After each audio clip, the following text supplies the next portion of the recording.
제가 설교 제목을 미리 얘기를 안 해줬는데 성령은 다 통하는 것 같아요. 설교 본문하고 너무나 잘 맞는 찬양 감사합니다. 우리 옆 사람하고 한 번 더 인사합시다. 그동안 수고 많았습니다. 아름다운 성전 하나님께 드립니다 하고 한번 인사합시다.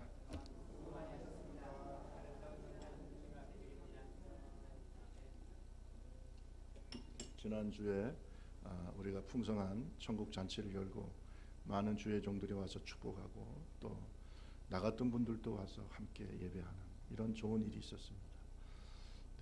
보니까 한 140-50명 왔는데 우리 교회가 한 140-50명 오면 꽉 찰 것 같긴 하네. 보니까 하나님께서 이제는 부흥의 시대를 열어주실 줄로 믿습니다. 그러려면 우리 마인드가 바뀌어야 돼. 마음이 바뀌어야 된다. 꼭 기억하시고 항상 부정적인 생각, 불신앙의 생각 버리고 믿음의 생각, 부흥의 생각, 축복의 생각, 소망 가운데 즐거워하는 하나님의 종들이 되기를 바랍니다. 해외여행을 가면 요새는 해외여행 많이 가죠. 가이드가 중요해요, 안 중요해? 중요하죠. 왜냐하면 우리는 외국 실정을 잘 몰라요. 필리핀이든 미얀마든 또는 미국이든 일본이든 우리는 그 사정을 잘 몰라. 그러나 가이드들은 그 상황을 너무나 잘 알기 때문에 또 그들이 계획을 했잖아요. 어떤 코스를 간다라고 하는 것을 다 계획을 세우고 있기 때문에 가이드를 따라갈 수밖에 없고 무조건 가이드의 말을 들을 수밖에 없어요. 가이드의 책임이 뭐냐면 그 나라와 그 환경의 실정이라든지 환경을 잘 파악해야 되고 안전하고 즐거운 여행이 되도록 하는 것이 가이드의 책임입니다. 좋은 가이드를 만나면 그 여행은 즐겁고 안전합니다. 저도 해외를 많이 다녀보니까 가보면 좋은 가이드가 참 중요한 것 같아요. 얼마 전 헝가리 부다페스트에서 있었던 그 다뉴브 강에서 있었던 유람선 사고 있었죠. 허블레아니라고 하는 그 배인데 허블레아니라고 하는 그 배에 한국 단체 관광객이 33명이 있었고 헝가리 승무원 2명이 타고 있었어요. 그런데 그 배가 자기보다 훨씬 더 큰 배에 부딪혀서 사고가 크게 났어요.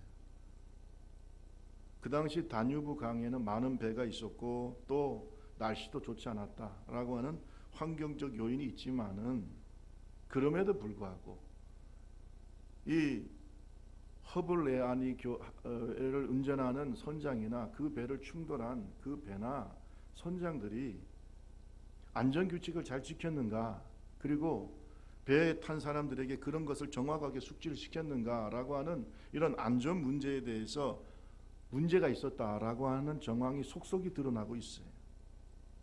무엇보다도 안일하게 이 여행객들을 인도했던 가이드, 본인도 죽었잖아요. 그죠? 가이드. 그리고 무조건 싼 가격에 물건을 팔려고 하는 이런 사실은 큰 배를 탔다면 그런 일이 없었을 거예요. 그렇지 않겠어요? 그러니까 무조건 싼 가격에 물건을, 상품을 판매하려고 하는 여행사의 책임이 큰 거예요. 6월 13일 현재 그 한국인 그 실종자 수습 현황을 제가 잠깐 보니까 한국 관광객과 가이드 등 그 사망자가 23명입니다. 23명. 그리고 남아있는 실종자가 3명이다. 큰 사고였어요. 여러분, 우리의 영적인 여행에도 사고가 나지 않기를 바랍니다. 우리의 영적인 여행에서 사고 안 나려면 가이드를 잘 만나야 돼요. 가이드 잘 만나야 돼요. 네? 우리는 성경에 보면 여행자라고 표현하고 있어요. 트래블러. 우리는 여행자예요. 이 세상은 우리의 본향이 아니지요.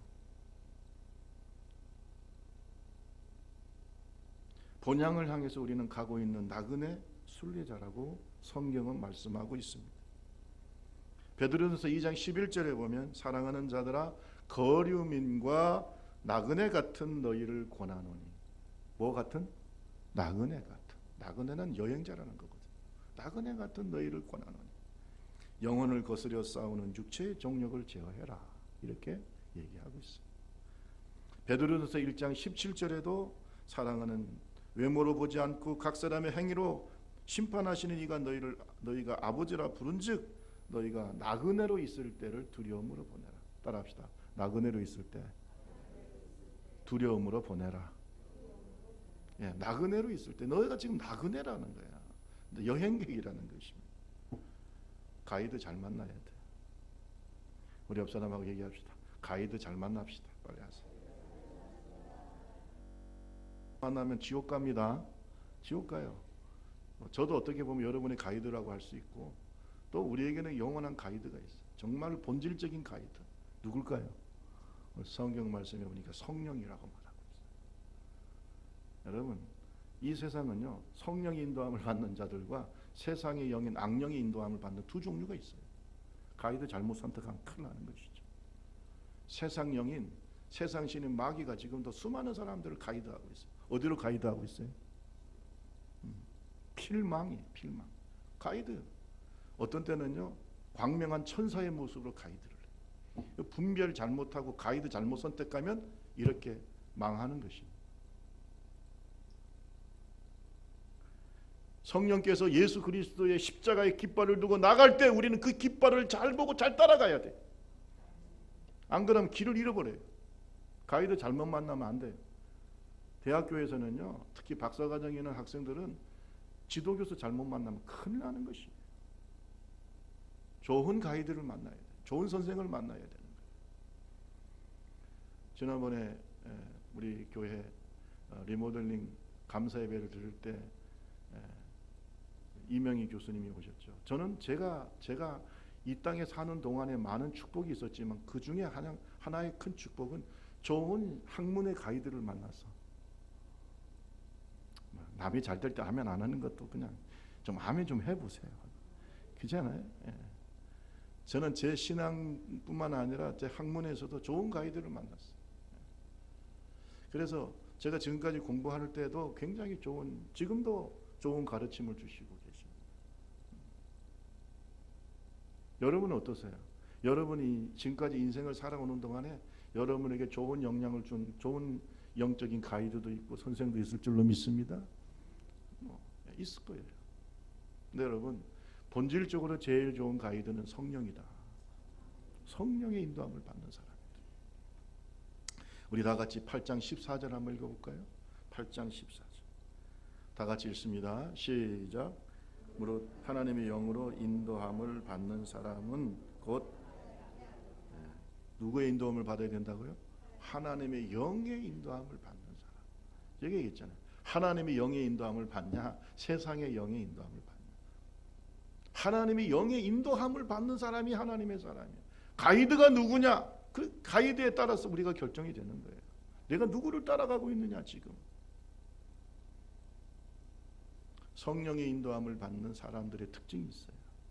오늘 몇 가지 특징에 대해서 오늘 나눠보게요. 여러분, 이것은요 열매예요. 성령의 인도함을 받아가는 사람들은 이 중요한 세 가지의 특징을 가지고 있다. 여러분, 교회를 다니는 것도 중요하지만 성령의 인도함을 받아야 돼요. 성령의 인도함을 받아야 돼요. 아니면 큰일 납니다.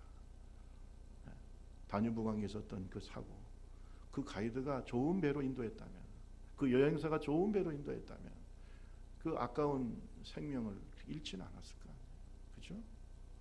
거기에 보니까 나이 들어서 또 가족 단위로 온 분들도 있더라. 얼마나 아깝습니까? 여러분 꼭 기억하세요. 좋은 가이드 만나야 돼요. 좋은 가이드를 따라가는 사람, 성령을 따라가는 사람은 세 가지의 특징을 가지고 잘 들어야 돼요. 첫째는 뭐냐? 따라합시다. 하나님의 자녀로서의 확신. 내가 하나님의 자녀라고 하는 것에 대한 확신을 가지고 있어요. 이게 왔다 갔다 하지 않아요. 나를 인도하시는 성령이 우리 속에 이 확신을 주시기 때문에 하나님의 자녀로서의 확신을 가지고 살아간다. 누가 뭐래도 예수 내 구주예요. 누가 뭐래도 나는 누구의 자녀예요. 이게 왔다 갔다 하고 헷갈리면 문제 있는 겁니다. 가이드를 잘못 따라갈 수 있어요. 이런 걸 말 안 해주는 목사는 그거는 싹군이에요. 지금 양무리들도 다 지금 죽음 가운데로 가는데 가만히 입 다물고 있습니까? 잘못된 가이드 따라가고 있는데 잘 간다고 그렇게 얘기하면 됩니까? 이런 설교를 듣는 것을 축복으로 생각하시. 하나님의 자녀로서의 확신이 없어. 문제가 있는 거예요. 가이드 잘못 만나고 있는 거예요. 여러분 잘 보세요. 성령님의 인도함을 받는 사람은 하나님의 자녀로서의 확신을 가지고 있어요.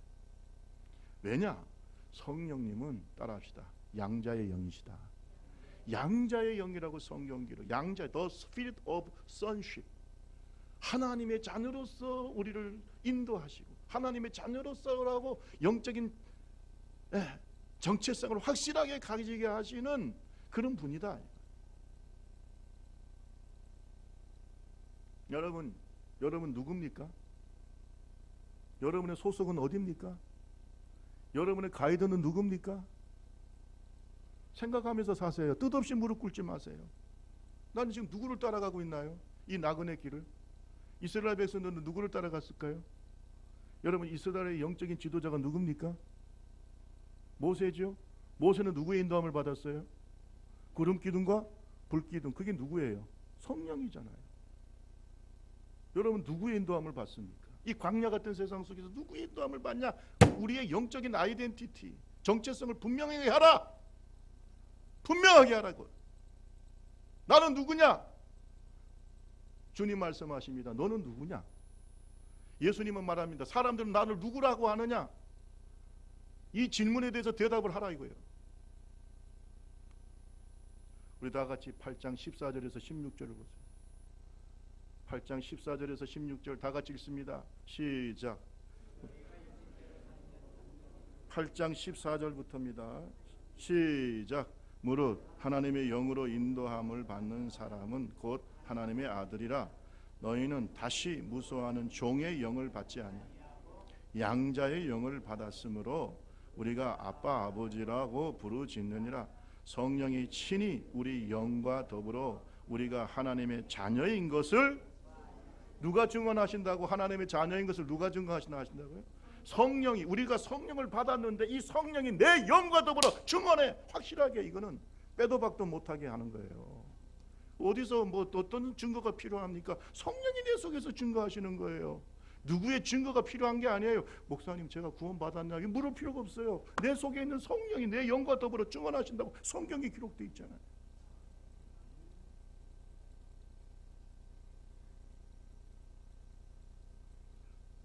성령이 충만할수록 내가 하나님의 사랑받는 아들이라고 하는 것이 확실하게 드러나요. 왜? 성령은 아들의 영인데 양자의 영이기 때문에 성령이 충만할수록 내가 하나님께 사랑받는 자녀구나. 있습니까? 성령이 충만하지 않는 사람은 자꾸 왔다 갔다 합니다. 내가 하나님 앞에 구원을 받았는지, 나는 정말로 하나님의 자녀인지, 아니면 나는 정말로 하나님이 나와 함께 계시는지. 이스라엘 백성들 중에 많은 사람들이 광야에서 하나님을 시험하고 어떤 때는 원망하고, 정체성이 분명하지 않으면 하나님을 향해서 원망하고 계속 방황하는 거예요. 여러분 우리가 하나님을 뭐라 부른다고요? 아빠, 아버지라고. 여러분 하나님은 좋으신 아버지예요. 여러분 우리가 우리의 마음속에 육신의 아버지에 대한 상처 때문에 하나님 아버지를 오해할 수가 있어요. 그러지 않아요. 성경에 보면 우리 하나님 아버지는 정말로 좋으신 하나님. 얼마나 좋으시느냐? 우리를 구원하기 위해서 누구까지 보내주셨어요? 예수님, 하나님의 아들이 십자가에 못 박힐 정도로 우리를 사랑하시는 분이에요. 여러분, 여러분을 위해서 누군가 여러분을 위해서 생명을 내준 사람이 있을까요? 여러분을 위해서 생명을 내준 사람이 있습니까? 얼마나 나를 사랑하시는가. 나를 위해서 자기 아들까지 내어주실 정도로 하나님이 나를 사랑하시는 아버지인데, 우리가 성령, 아들의 영이신 성령이 내 속에 충만히 임하면 하나님을 뭐라 부른다고 그랬어요? 아빠, 아버지. 하나님을 무섭게 생각하고 하나님을 멀리 있게 거리감 있게 생각하는 것이 아니라 성령이 충만할수록 하나님을 친근하게 생각하는 거예요. 정말로 하나님은 나의 아버지, 나의 좋은 가이드, 나의 목자가 되시고 나의 보호자가 되시고, 세상에 살 동안에 내가 사람의 도움을 받지 못했고, 내가 세상에 살 때 어떤 때는 사람들이 나를 배신하고, 세상에 살 동안에 어떤 사람들은 나의 진정한 친구가 되지 못했다 할지라도 우리 하나님 아버지는 나의 아빠 아버지가 되시고 나의 좋은 친구가 되시고, 나를 배반하지 아니하시고, 그런 하나님을 알게 되는 것은 성령의 역사인 거예요. 얼마나 우리를 사랑하시는가? 이사야 49장에 보면 나와 있어요. 이거 한번 찾아볼까요? 우리 한번. 이사야 49장 15절 16절. 얼마나 우리를 사랑하는가? 이사야 49장 15절 16절 말씀 보세요.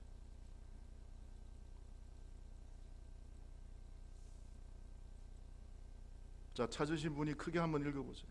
이사야 49장 15절 16절.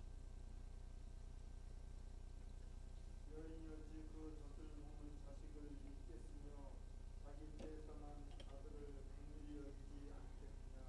그들은 혹시 잊을지라도 나는 너를 잊지 아니할 것이라. 내가 너를 내 손바닥에 새겼고 너의 성격이 항상 내 앞에 있나니. 믿으시기 바랍니다. 여러분, 하나님 말씀을 의심 없이 믿으세요. 이것도 성령의 역사예요. 잘 들으세요. 여인이 혹시 자기가 낳은 자식을 잊을지라도 나는 잊지 않아. 나는 잊지 않는다. 물과 성령으로 거듭난 너, 내가 다시 태어나게 한 너, 나의 자녀인 너 잊지 않아. 얼마나 잊지 않느냐?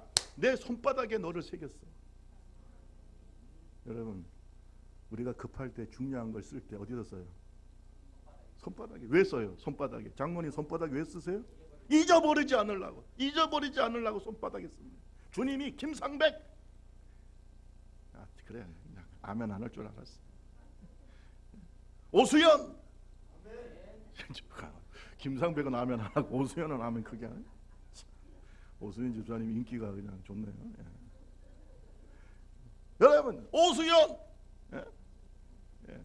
두 번 하니까 아멘 안 하네. 이렇게 이름을 쓰라. 하나님이 딱 써가지고, 예? 있으니까. 박경수, 여성교 회장님 수고 많으십니다. 성정숙, 지난 여성교 회장님 이름을 딱 써. 잘 들으세요. 어떻게 자기가 낳은 자식을 잊겠습니까? 그런데 하나님의 사랑은 그 자식을 낳은 부모보다 더 크다. 믿으시기 바랍니다.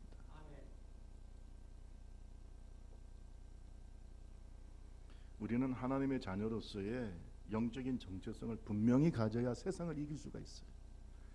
그리고 이 세상 속에서 하나님의 자녀답게 살 수가 있어요. 그것을 확신을 주시는 분이 바로 성령이에요. 할렐루야. 성령은 우리에게 확실한 영적인 정체성을 주시는 거예요. 너는 나의 자녀다. 너는 내 것이다. 내가 너를 지명하여 불러나니 너는 내 것이다. 이게 확신이 없다? 지금 내가 지금 누구의 인도함을 받는지를 잘 생각해보라. 여러분, 성경에 보면은 우리가 하나님과의 전쟁, 세상에서 전쟁을 할 때 하나님의 전신갑주를 입으라 그랬어요. 전신갑주 중에 여러분 다 중요하지만 저는 전쟁에서 제일 중요한 게 머리라고 생각하는 거예요. 왜냐하면 머리를 다치거나 머리가 총상을 입거나 만약에 머리에 문제가 생기면 사람은 어떻게 돼요? 그냥 죽습니다. 전투력을 상실해 버리는 거예요. 팔이나 뭐 다리 같은 경우는 또 치료될 수도 있지만 머리가 관통이 되거나 뭐 화살에 맞는다든지. 그래서 여러분, 다윗이 골리앗을 죽일 때 어디를 맞췄어요? 머리를 맞췄잖아요. 근데 이 머리에 쓰는 것이 뭐냐? 따라합시다. 구원의 투구. 구원의 투구예요. 구원의 확신, 영적인 정체성. 나는 하나님의 자녀다. 이게 분명한 사람이 영적 싸움에서 이기는 거예요. 이게 맨날 왔다 갔다 해. 오늘은 하나님 자녀 같고 내일은 아닌 것 같고 이런 사람들은 싸움을 할 수가 없어요. 영적 싸움.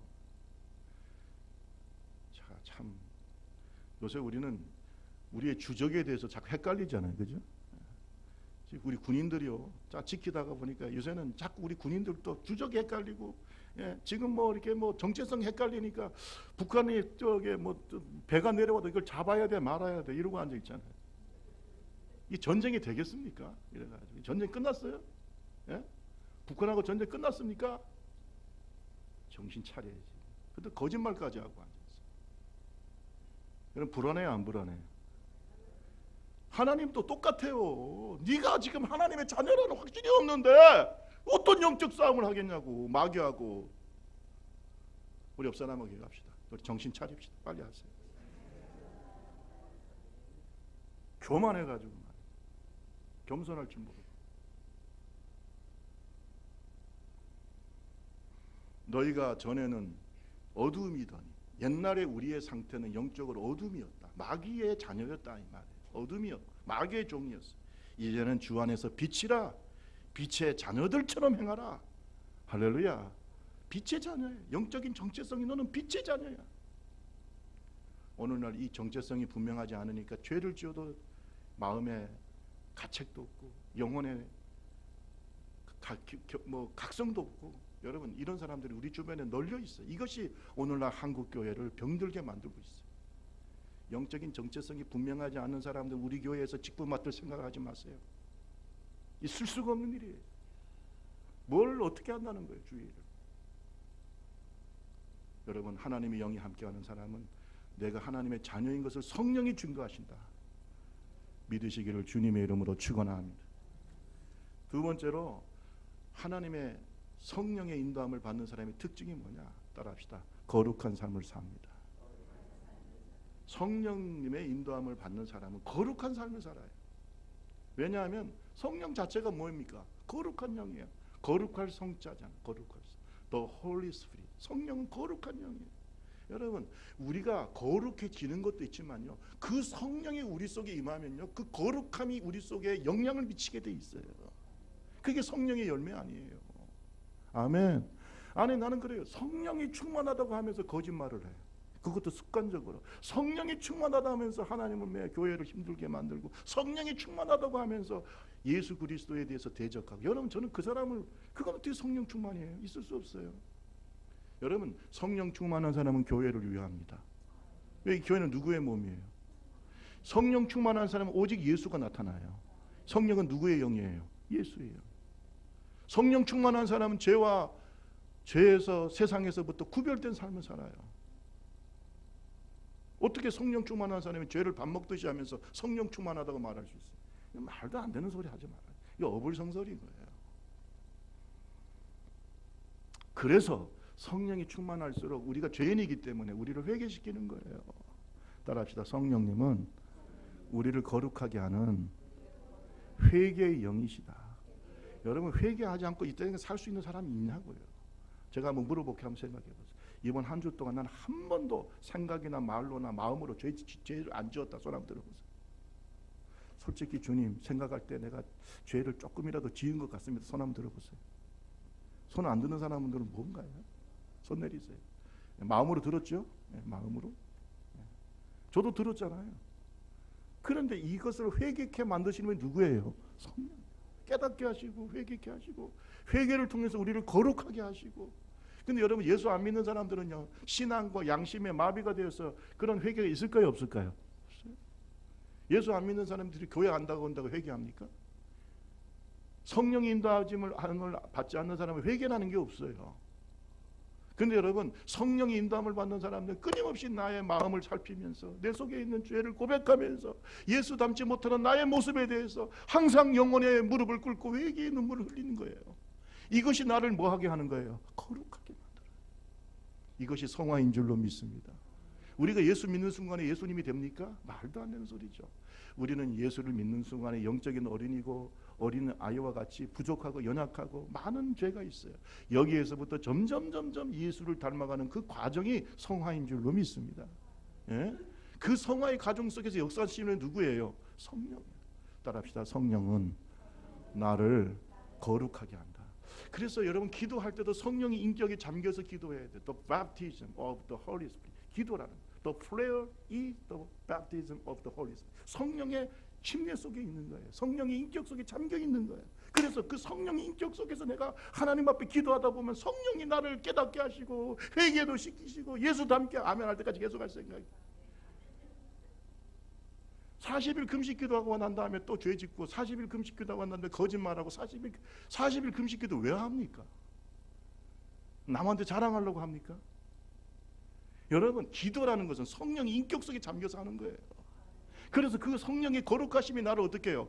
변화시켜야죠. 끊임없는 회개의 눈물을 흘리게 하시고 나의 부족한 모습을 보게 하시고 내 눈에 있는 들불을 보게 하시고. 성령의 사람의 특징이 겸손함이에요. 회개예요. 끊임없이 나를 성찰하기 때문에.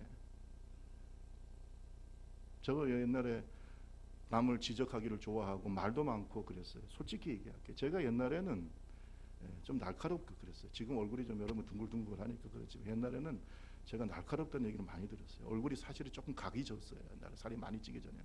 그리고 또 남한테 이렇게 좀 비판적인 얘기도 많이 하고. 그러니까 제가 생각할 때도 그래요. 왜냐하면 그게 보이니까 어떡하겠어요. 막 얘기를 하고 막. 친구들이 좋아하면서도 어떤 때는 부담스러워하는 거예요. 얘기를 자꾸 하니까. 근데 여러분 제가 성령 안에서 살다 보니까 무슨 생각이 드냐면 내가 너무 부족한 거야. 내 눈에 있는 뭐가 자꾸 보여요? 들보가 보이니까 남의 눈에 있는 틱에 대해서 말하기가 어려운 거예요. 여러분 이게 저는 생각해요. 성령 안에 있는 사람 다 똑같은 마음이에요. 그 사람의 죄를 몰라서가 아니야. 알지만 내가 부족하니까 그를 위해서 기도하게 되는 거지. 그렇지 않아요? 성령 안에서 내가 더 거룩해져야 되니까. 영적인 사람은 자기의 내면의 정원을 가꾼다 그랬어요. 영적인 사람일수록 자기의 내면을 자꾸 바라보는 거예요.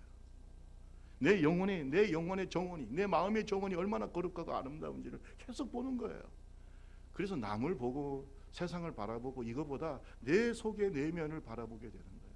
그래서 영성은 내면의 여행인 겁니다. 여러분 내면을 보세요. 여러분의 진정한 여러분 속사람을 한번 보라고. 얼마나 아름다운가, 얼마나 거룩한가, 얼마나 깨끗한가. 그것을 계속 바라보는 사람이 성령의 인도함을 받는 사람. 우리 다 같이 12절에서 14절 읽습니다. 8장 12절에서 14절. 그러므로 형제들 다 같이 읽습니다. 시작. 그러므로 형제들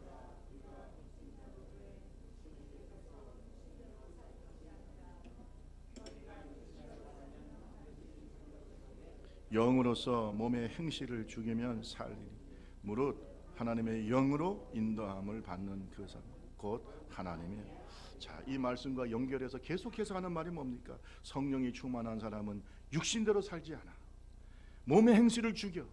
이 말은 뭐예요? 옛사람을 죽이고 우리 속에 있는 죄성을 죽이고. 여러분 우리 속에 있는 이 옛사람 죄성이 하늘나라 우리가 갈 때까지 우리 속에 남아있을까요? 안 남아있을까요? 이게 없어지지가 않습니다. 없어지지가 않아요. 여러분 제가 얘기 들었어요. 어떤 의사가 그러는데 우리 몸에요 암을 일으킬 수 있는 그 요소들이 계속 있대요. 돌아다니고 있대요. 근데 암에 안 걸리는 사람들은 몸이 건강해서 그 암에 있는 요소를 어떻게 해요? 그걸 이기는 거예요. 근데 몸이 약해지면 우리 몸속에 있는 암을 일으킬 수 있는 그 병균과 요소가 어떻게 해요? 점점 힘을 얻어서 결국은 그게 문제가 발생한다는 거예요. 제가 들을 때 이 정확한 지식인지 몰라도 그 얘기를 제가 들은 적이 있어요. 어떤 의사가 얘기하다. 어떤 사람이든지 간에 몸속에는 그런 요소가 있다는 거예요. 여러분 우리가 하나님 앞에서 성령 충만하고 거룩한 것은 뭐냐면 우리 속에 있는 이 죄성을 이길 힘이 강하다는 거예요. 이게 강해져야 되는 거예요. 이게 강해져야 되는 거예요. 옛사람이 죽고 새사람이 강해져야 되는 거예요. 여러분 다윗도 조금 방심하니까 죄를 지어야 안 지어요. 엄청난 죄를 짓잖아요. 우리가 다윗보다 위대합니까? 다윗보다 강합니까? 조금만 방심하면 우리 속에 있는 죄성이 드러나는 겁니다. 저도 마찬가지예요. 항상 그래서 영적으로 깨어 있어야 되고 긴장해야 되는 것입니다.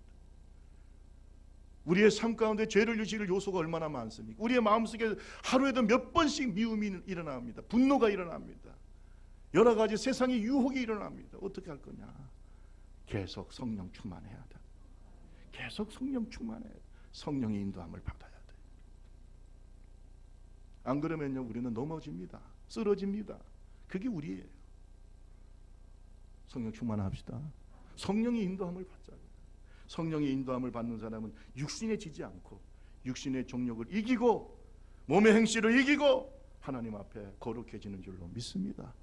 물론 완벽하지는 않지만 자꾸 그 사람의 모습 속에서 누구의 모습이 떠오르냐? 예수의 모습이 떠오르. 저는 그런 사람이 되고 싶고 여러분도 그렇게 되시기를 바랍니다. 우리 옆 사람하고 얘기합시다. 당신을 보면 예수님이 떠오르기를 바랍니다. 빨리 하세요. 빨리. 인간 김상배기가 아니라 예수님을 닮은 김상배. 예수님을 닮은 김정도. 그죠? 주님을 닮은 모습이 우리 속에 자꾸 떠올라야지. 히브리 말로 거룩이라는 말은 카도시라고 하는 말. 따라합시다. 카도시. 이 카도시라고 하는 말이 분리되었다, 또는 구별되었다, 이런 뜻입니다. 세상에 살지만 세상과 분리돼야 돼요. 세상에 살지만 세상 사람들과 구별돼야 돼요. 믿습니까? 우리의 생각도, 우리의 사고방식도, 우리의 가치관도 구별돼야지. 세상에 살면서 그 구별이 안 되고 저 사람들은 예수 믿는 사람인데도 우리와 똑같아? 여러분, 그러면 핍박은 없어요. 핍박은 없지만 무시당합니다. 그런 사람들 앞에서 여러분 예수 믿는다고 말하면 안 되는 거죠. 여러분, 우리가 세상과 구별되고 분리된 삶을 살면, 거룩한 삶을 살면 핍박은 받지만 존경을 받아요. 아멘 할 줄. 아멘. 핍박은 받아. 저 사람이 어떤 때는 나하고 같지 않으니까 핍박. 그러나 마음속으로는 뭐라고 그러냐? 저 사람은 진짜 예수쟁이에요.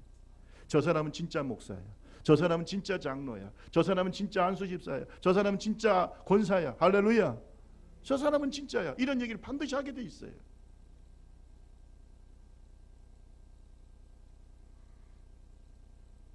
제가 초등학교 친구들 모임이 있었어요. 갔더니요, 술판이 벌어졌더만. 술판이. 전 늦게 갔는데 앉아서 완전히 초등학교 때 친구니까 다 뭐야, 얼굴이 변해가지고 누가 누군지도 잘 모르겠는데 몇 사람은 제가 분명히 알겠더라. 앉아가지고 이런 얘기, 옛날 얘기 하는데, 이제 뭐 술판이 벌어졌으니까 뭐 야단 났죠.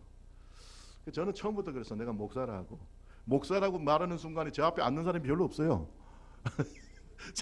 내 앞에 앉는 사람이 별로 없고 다 흩어졌어. 자기들끼리 나 혼자서 조용히 뭘 죽고 그래서 사이다 달라고. 왜냐면 사이다하고 소주하고 색깔이 똑같으니까. 사이다 달라고 그래서 사이다 이렇게 먹으면서 이렇게 있었는데 한 친구가 저한테 오더니 그래요. 상배가, 야, 내가 자기가 알고 있는 어떤 목사님이 있는데, 야, 그 술 마시더라. 너도 마시면 우리끼리 있는데 좀 마시던데. 내가 나는 지금까지 술 마신 적이 없다. 목사가 술 마시면 네 욕해. 나중에 가서 네 분명히 욕한다. 저 상백이 저 목사한테 술 마시. 네 분명히 그런 말 하니까 그냥 조용히 있으라. 내가 그랬어요. 근데 놀라운 사실은 뭐냐면 시간이 지나니까요, 자꾸 친구들이 저 앞에 오는 거예요. 와가지고 죄를 고백하는 거야. 아니 진짜 있었더니 와가지고, 상배가 사실 내가 집사인데 세상에 거기에 집사들이 그렇게 많이 앉아 있었는지 몰랐네. 집사들이 집사인 줄을 또 얘기도 안 하고 술 마시고 있다가 내가 목사라고 하니까 그때는 조용히 있다가 나중에는 얼큰하게 취하니까 와가지고, 사실 내가 집사인데 자, 집사는 아니야. 우리 아내가 열심히 다니니까 따라다니는 집사지 뭐 내가, 이러면서 와서 자기의 신앙을 고백하는 거예요. 거룩? 그렇죠. 제가 완전한 거룩한 사람은 아니지만 거룩은요 사실은 부담스러운 거예요. 세상 사람들이 볼 때도 부담스럽고 우리도 생활하기에 부담스럽고 어떤 데는 핍박을 받아. 그러나 나중에는 존경을 받아요. 그 거룩이 사람을 변화시켜요. 그 친구들 중에 와서 내가 진짜 집사가 되겠다고 말하고, 야, 이제 술 끊어야 되는데, 이런 얘기를 하게 돼요. 제가 만약 똑같이 마셨으면 뭐라고 했을까요? 야, 내가 중생들하고 있는데 같이 마셔야지. 똑같이 마셨으면 어떻게 되겠어요? 예? 거룩합시다. 거룩해요. 구별을 해야 되죠.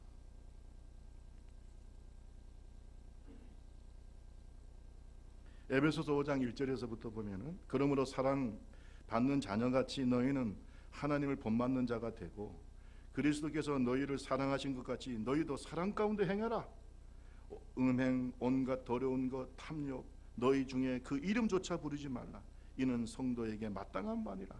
누추함, 어리석은 말, 실용의 말 마땅치 아니하니 오히려 감사하는 말을 해라. 할렐루야. 구별된 삶을 살아라. 오늘 저와 여러분이 하나님 앞에서 성령의 인도함을 받는 사람은 구별된 삶을 산다는 믿음을 가지시기를 주님의 이름으로 축원합니다. 안녕하세요 성령님이라는 책이 있어요. 거기에 베니 목사님이 자기가 성령의 인도함을 받으면서 일어났던 3가지 일에 대해서 얘기했어요. 제가 참 동의가 돼서 제가 말씀을 드립니다. 그는 성령이 내 속에 들어왔을 때, 내 삶 속에 들어왔을 때 3가지의 변화가 일어났다. 첫째는 뭐냐? 살아계신 하나님의 말씀이 나의 삶이 되었다. 따라합시다. 말씀이 나의 삶이 되었다. 할렐루야. 나는 이 말이 너무너무 좋은 건데, 그 말씀 자체가 나의 뭐가 됐다고요? 삶이 되었다. 말씀이 내 삶 속에 스며들어왔어요. 내 인격이 되고 내 사상이 되고 나의 삶이 되고 내 삶의 기준이 됐어. 뭐가? 하나님의 말씀. 이걸 우리가 말씀의 육화라고 하는 거예요. 말씀이 내 속에 들어와 있어. 마치 예수님께서 성육신한 것처럼 말씀이 내 속에 들어와서 그것이 나를 인도하게 됩니다. 두 번째는 뭐냐? 내 기도 생활이 완전히 바뀌었다. 기도 생활이 바뀌었다. 옛날에는 10분, 20분도 기도를 못했는데 성령이 내 속에 들어오시니까 이제는 몇 시간씩이라도 기도할 수 있고, 그리고 그 성령을 통해서 생생하게 하나님을 경험했다는 것이에요. 왜? 성령이 하나님이시니까. 동의하십니까? 동의하십니까? 그게 성령 충만이에요. 그 다음에 성령이 내 속에 들어와서 나의 일상적인 삶을 신앙생활을 변화시켰는데, 지금까지는 자신의 자연적 본능과 반응에 따라 살았지만 성령 인도함을 받는 순간에 육신을 십자가에 못 박음이라고 하는 것이 무엇인지를 깨달았다. 내 육신을 십자가에 못 박는 것이 무엇인가를 성령이 내 속에 들어옴으로부터 깨닫게 되었다. 이제는 내 육신의 정욕을 따라 살지 않고 성령을 따라 살아가는 거룩한 삶을 살게 되었다. 할렐루야. 이거죠. 분명히 우리 속에 욕심의 정욕이 있어요. 안목의 정욕이 있어요. 이정의 자랑이 있어요. 이것에 저항하는 마음이 내 속에 생겼다. 한마디로 뭐예요? 거룩하게 되었다. 오늘 저와 여러분들이 성령의 열매를, 거룩함의 열매를 맺는 종들이 되기를 바랍니다. 부족하죠. 우리는 완벽하지 않지만 뭔가 거룩함의 모습이 나타나기 시작하는 것, 이것이 바로 성령의 인도함을 받는 사람. 마지막으로 한 말씀만 더 드리면 따라합시다. 성령의 인도함을 받으면 하늘의 소망이 넘칩니다. 야, 성령이 소망, 성령이 부활의 영이에요. 아멘. 성령이 바로 우리에게 영원한 소망을 주십니다. 소망에 대한 확신과 보증과 약속을 주시는 분이 바로 성령이에요. 그래서 우리가 성령의 인침이라고 하잖아요. 인침이 뭡니까? 너는 하늘나라 간다. 하늘나라의 소망에 대한 확신인 줄로 믿습니다. 우리 다 같이 16절에서 18절 읽고 마치겠습니다. 8장 16절에서 18절. 성령이 친히, 시작. 성령이 친히 우리 영과 더불어 우리가 하나님의 자녀인 것을 증언하시나, 자녀이면 또한 상속자 곧 하나님의 상속자예요. 그리스도와 함께한 상속자니 우리가 그와 함께 영광을 받기 위하여 고난도 함께 받아야 할 것이니라. 생각건대 현재의 고난은 장차 우리에게 나타날 영광과, 한번 물어봅시다. 바울 사도가 많은 어려움을 당했어요. 동족의 어려움을 당했어요. 배가 침몰해서 죽음 가운데 있은 적도 있었고, 어떤 때는 돌에 맞아 죽을 뻔한 적도 있었고, 수많은 핍박과 매맞음과 박해를 당하고 죽을 고비를 많이 견디면서도 끝까지 복음을 전하고 사명을 감당한 힘이 어디 있었을까요? 바로 성령이 주시는 하늘나라의 뭐야? 소망. 소망. 아멘. 하늘나라의 소망을 갖지 않으면 이 세상을 이길 수가 없어요. 세상의 소망을 가진 자를 우리가 세속화되었다고 말합니다. 여러분, 세속화라는 것은요, 하늘의 소망을 가졌던 사람이 세상으로 자꾸 그 눈이, 그 소망이 세상의 소망으로 바뀔 때 이걸 우리가 뭐라 그래요?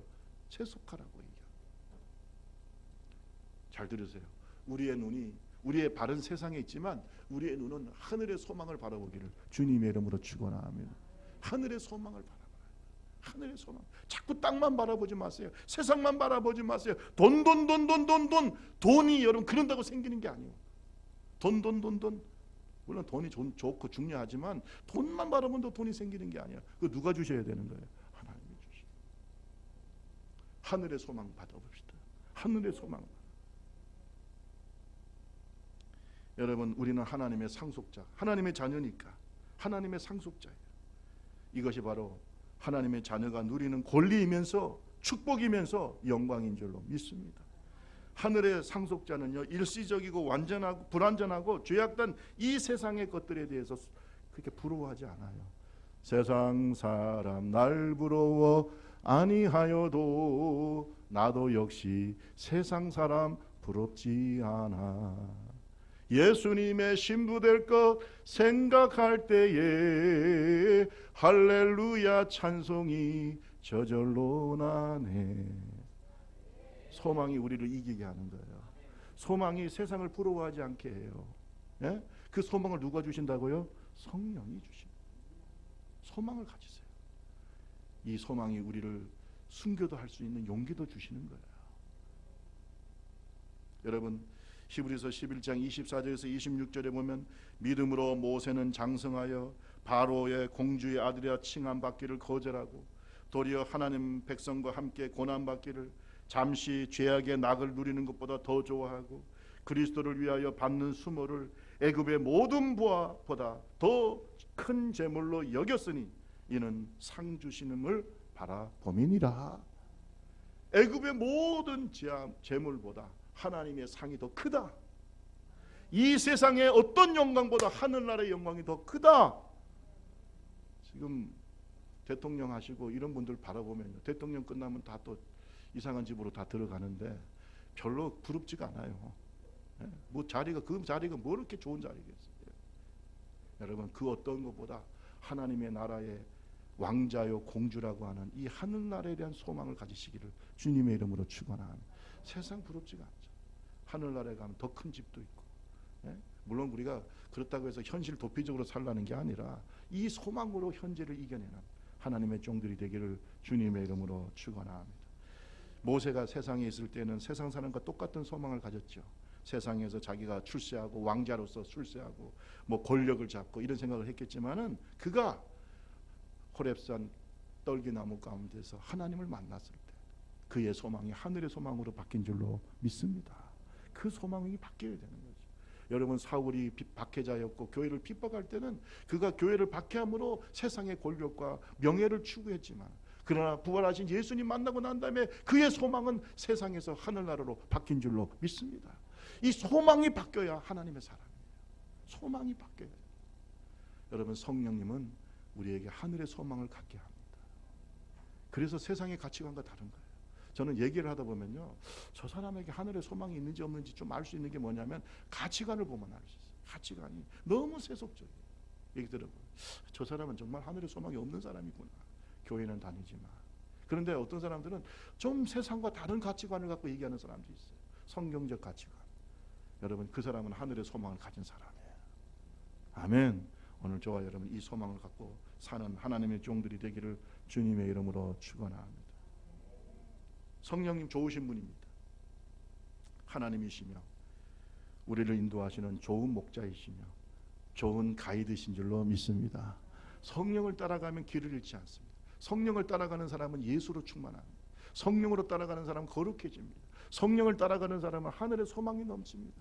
내가 하나님의 자녀인 것을 확실하게 믿습니다. 그래서 세상을 이깁니다. 오늘 저와 여러분 누구의 인도함을 받습니까?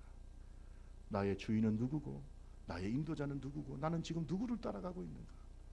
여러분 오늘 저와 여러분 가이드 잘 만납시다. 가이드 잘 만나지 안 그러면 물에 빠져 죽을 수도 있어요. 잘 만나야 된다. 그 가이드는 바로 우리에게는 성령이다.